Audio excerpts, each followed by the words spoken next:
total cookie fail. What is this? I was in a hurry. I added too much baking soda, no baking powder, and this is what I ended up with. Baking soda, baking powder, they look the same, they sound the same, but what makes them so different? Hi, I'm Lindsay from My Better Batch, and I've learned the hard way so you don't have to.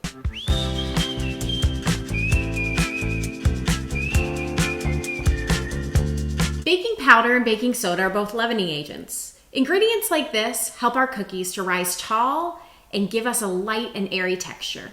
These may be ingredients you haven't used in a while, and while they may look the same, they have very different chemical compositions and they react in different ways. Let's take a look. Baking soda is a fine white powder and it has a salty, alkaline taste. One important thing to remember is that baking soda needs an acid to activate. This reaction creates small bubbles of carbon dioxide to form, which become trapped in the dough. These tiny air pockets cause the dough to rise. In baking, some acids include buttermilk, vinegar, lemon juice, cocoa powder, and yogurt. In cookie baking specifically, the acid typically present is brown sugar due to the presence of molasses. Baking soda is activated the moment it comes in contact with an acid. If baking soda is the only leavening agent that is called for in your recipe, you want to be sure to bake the dough immediately. Baking soda typically has a long shelf life on the package. My unopened box currently has over 2 years of shelf life remaining. You should plan to replace your baking soda about every 6 months once it's opened. Remember, baking soda is used for a number of different things around the house, including cleaning and soaking up odors in the refrigerator. This is why storage is really important to keep the product inside the box fresh. Stale baking soda will lose its effectiveness, which ultimately could cause your cookies to fail. But once the box is open, it's important to remember to keep it stored in an airtight container. Here's how I store my baking soda. When I open up a new box, I pour the remaining baking soda into this container with an airtight lid and toss the original box. I'll include the name of each ingredient on the label as well as the date it was originally opened. It's one less thing I need to remember. But if you're unsure how long your baking soda has been sitting, there's a really easy way to make sure it still works. Just add 1 teaspoon of baking soda to 3 tablespoons of vinegar.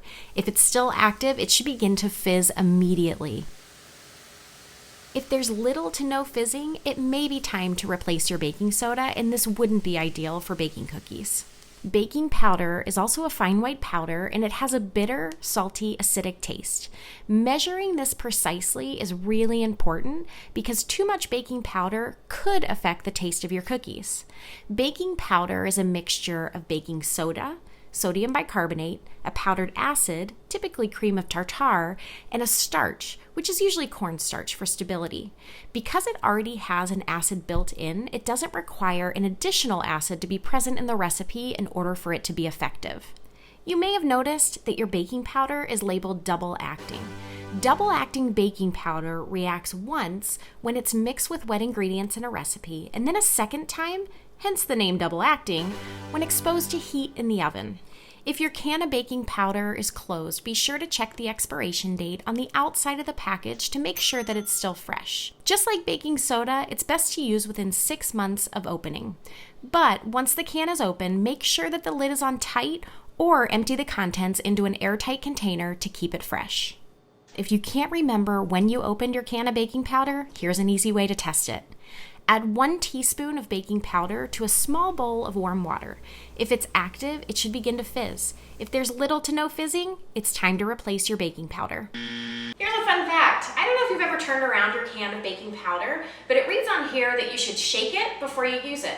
The reason for that is because it's made up of the 3 different ingredients, and the heavier ingredients sink to the bottom. So by giving it a little shake before you use it in your recipes, you can make sure that all 3 of those ingredients are combined and it's ready to use. It's not recommended to substitute baking powder for baking soda or baking soda for baking powder, but if you're in a pinch, be sure to keep this in mind. 1 teaspoon of baking soda is equal to 3 to 4 teaspoons of baking powder. The one thing to remember is that if you are substituting baking soda for baking powder, you need to make sure that your recipe calls for an acid in order for your baking soda to activate. Using fresh active ingredients is a must. Measuring those ingredients accurately is critical. And if there's any doubt about when you opened up your container of leavening, go ahead and test it. It's really easy and you might impress somebody.